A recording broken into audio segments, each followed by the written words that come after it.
What a night. What a game, man. What a game. Celtics win 102-99 in Game 2 against Toronto. Go up 2-0. What a game. I mean, Toronto came out of the game pissed. Came out the gates, I should say. Came out the gates pissed. They were playing hard, making all their shots, doing everything right as a team, right? Forcing turnovers. They couldn't have played better. The first quarter, it really felt like it was Toronto's all the way, and then somehow the Celtics just come back and tie it, right? But it really felt like it was just Toronto's game. And they're only, like, the main reason why the Celtics were in that first quarter, in that first half even, was, believe it or not, Robert Williams, the X Factor, right? Robert Williams, the Time Lord, comes out and goes perfect shooting again. 5 for 5. In his 5 games played against Toronto, he's 20 for 22 shooting. I don't know if that counts this game or not. I'm not sure. But Time Lord was huge tonight. With the putback dunks and just everything. The pick and roll, the putback dunks, everything. He even made a long 2, right? Robert Williams is crazy tonight. Got a few blocks like he always does. That's what he's there for mainly. Dunks and alley-oops and blocks, right? Fred VanVleet came out the game pissed off. Siakam tried to do something. I really don't like this. I don't like Siakam at all. Not as a person, but just as a player. Like, he's not that good in my opinion. He's just overrated.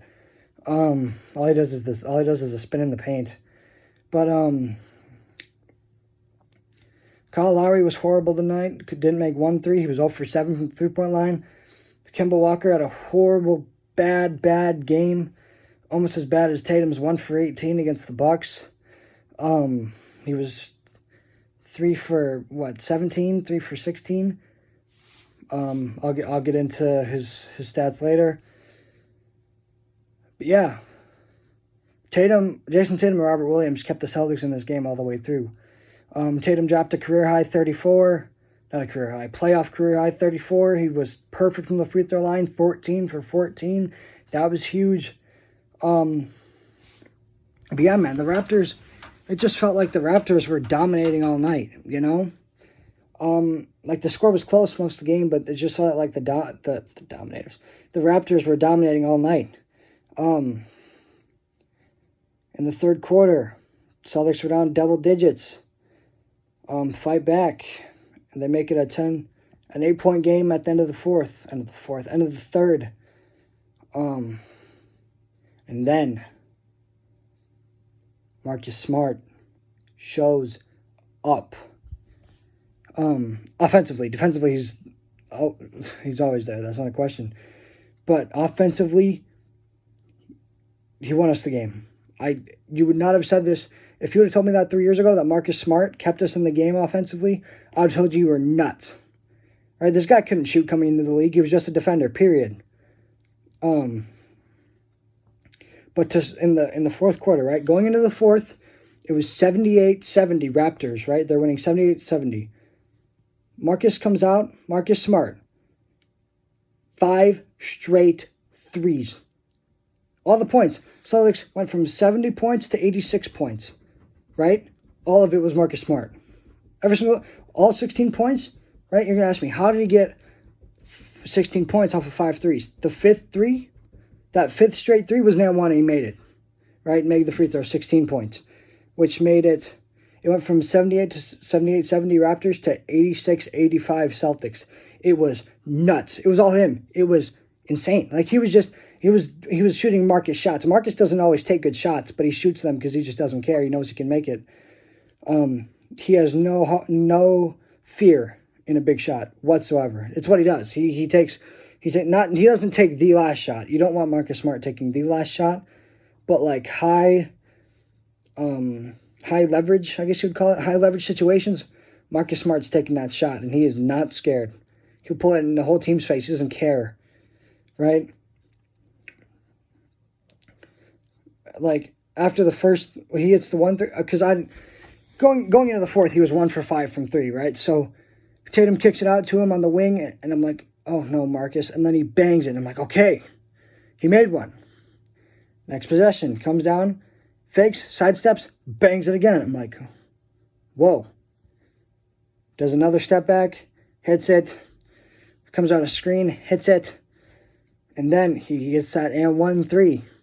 He shoots it super contested, gets fouled, and makes it. That 16-point run was magical. It really was. It was magical. But again, it was only a 1-point game. It was 86-85. But the next thing you know, Celtics going to run again. It's 93-87. And you can't be comfortable with the Raptors. That's the thing. Like, yeah, Marcus went off, but you can't get comfortable with that team. You just have to keep going and going and going. Because if you don't, they're going to catch you. Period. The Raptors end up... Did they tie it ever? Did they? Or did they take the lead? I don't think so.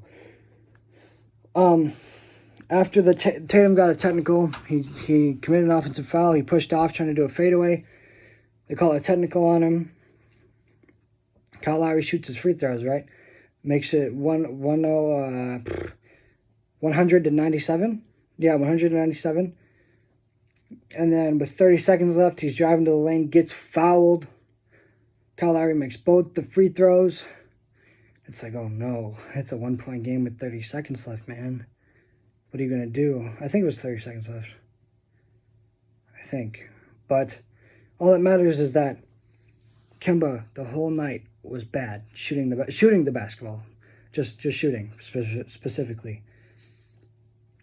But then, with the game on the line, the most important shot of the game, Kemba brings the ball up. You know what I'm going to say. Like, you just know. You didn't have to see the game. You know what I'm going to say. He brings the ball up, goes around, does the pick and roll, goes around the screen, and it goes, and Fred VanVleet was on him. They do the screen. They force a switch. It's Serge Ibaka and Kemba Walker, right? What do you think Kemba's going to do? Kemba drives. He fakes the drive, does his step back, and bangs it. He did cardiac Kemba all over again. He did the cardiac step back again. Like he's done that so many times this year, including games in the bubble. Like, it's nothing new. He just did his step back. He did it to Giannis once, actually. He did it to Giannis and, like, broke his ankles. It was great. That was way back. That was, like... Was that the first time they played? I think. It was, like, literally, like, the first week of the season. Might have been the second time. I don't know. But he did that little... It's not like... It's a weird step back, because it's different, because it's not just a step back. He, like, dribbles and then stops. He, like, dribbles and, like, gathers and then steps back, I guess. It's weird, but it's a weird looking step back, but he banged it, right, to go up 102-99, the game-winning shot. So then the Raptors get the ball again, and they miss, and then we go down, and we have to take a shot because of the shot clock. And Jalen misses this deep contested step-back three. But then the Raptors get the ball back with 5 seconds left, no timeouts. Fred VanVleet goes up, shoots a shot, tries to make it over Tatum, misses it. Ball game, Celtics win 102-99. Celtics up 2-0 in the series. I really think the Celtics can take this in 5. I thought for sure going into the series, it's 7, no question. Like, I thought for sure it was 7. But if Kemba Walker is going to go 3 for 16, I think, 3 for 16, and the Raptors still lose, they're not winning. Not a game. Maybe a game. Maybe it goes 5. Maybe. But I think we can really sweep these Raptors. I can't believe I'm saying that. It's going to bite me. It's going to bite me bad. I can imagine. But I never like to say these things because it always ends up biting you in the end, right? We've seen it a million times.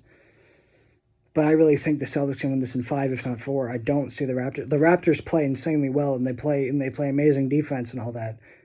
But if you're going to hold Kemba Walker 3 for 16 and still lose, you're not winning. It's just not happening. Because that's not going to happen again.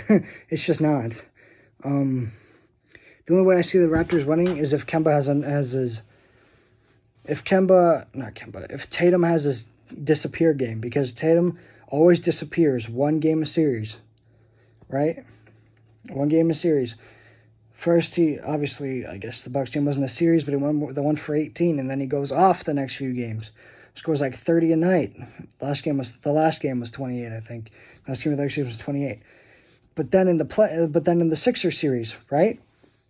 Goes off game 1, drops a playoff career high. Game 2 drops a playoff career high again. But then in game 3, he was horrible, like absolutely awful. It was like, I don't even know what it was, like 4 for 21 or something. It was bad. He disappeared again. And they still ended up winning, right?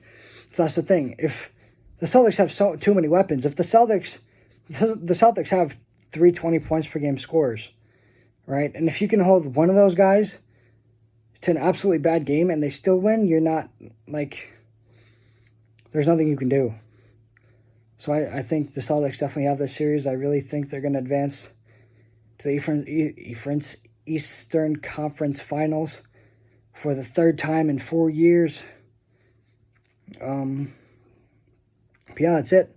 That's going to do it for this video. See you guys later.